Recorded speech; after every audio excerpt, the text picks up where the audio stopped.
Michael Hudson mengajar di Peking University di tahun 90-an di mana hampir semua politbiro adalah muridnya. Setelah itu, ide radikalnya dikembangkan oleh para muridnya dengan jauh lebih efektif ketimbang teorinya di awalnya. Apa yang dilakukan oleh Cina di awal mempraktekkan New Economic Model yang sangat anti-mainstream, di mana arus mainstream adalah ikut IMF. Mereka anti sekali. Yang mereka lakukan adalah permainan yang sangat cantik dengan menggunakan dua istilah halus pada awalnya, pada dua benda yang berbeda. Benda itu adalah apa? Uang. Mereka menyebut renminbi di dalam negeri dan yuan di luar negeri. Mereka menyebutnya. Padahal yang aslinya renminbi itu benar uang sendiri dan yuan adalah uang sendiri. Maksudnya begini, renminbi itu dicetak berdasarkan proyek, sementara yuan dicetak, diprint berdasarkan aturan IMF, yaitu ada dolar, surat berharga atau gold atau emas. Strategi membeli bond surat hutang negara Amerika oleh Cina adalah strategi pengelabuhan. Surat hutang tadi jadi kunci pentingnya kekuatan pengaruh. Kita akan bicarakan hal itu di chapter khusus lainnya. Kembali ke renminbi. Semua proyek yang dibangun adalah sektor produksi, penyedia kebutuhan pasar dunia. Dan sejak tahun 1980 terus dikawal dengan ketat print renminbi tersebut. Lalu bagaimana Cina menguatkan nilai yuan? Ini kita harus mengambil pelajarannya. Begini ilustrasinya. Kita, negara Indonesia, sepakat akan meningkatkan nilai rupiah. Maka kita menggunakan platform bernegara yang namanya Spice Road atau Spice Road Initiative.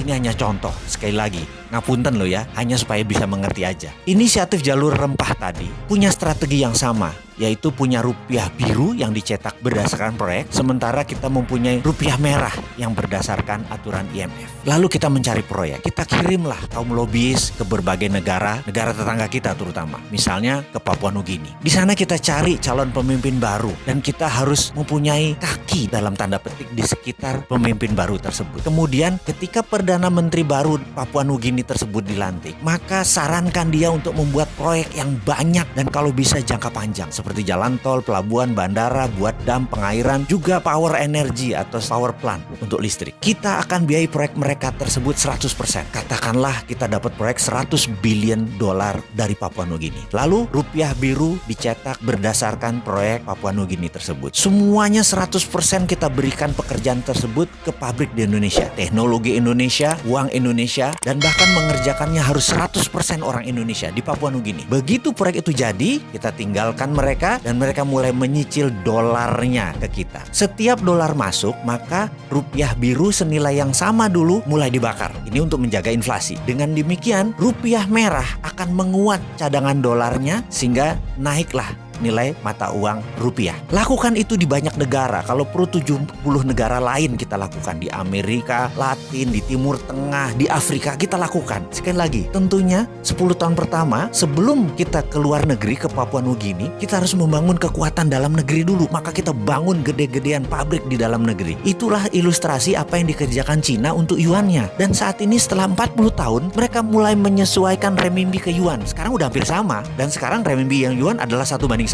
Bukan seperti dulu. Banyak negara sudah menjadi penambah kekuatan nilai yuan. Udah 70 negara. Untungnya Indonesia tidak kena program itu. Beda lah, Indonesia lebih pinter. Jadi itu urusan kita dengan Cina. Sekarang ke depan bagaimana? Kita sekarang mau meniru Cina. Gak apa-apa. Yuk cetak rupiah biru. Betul kan?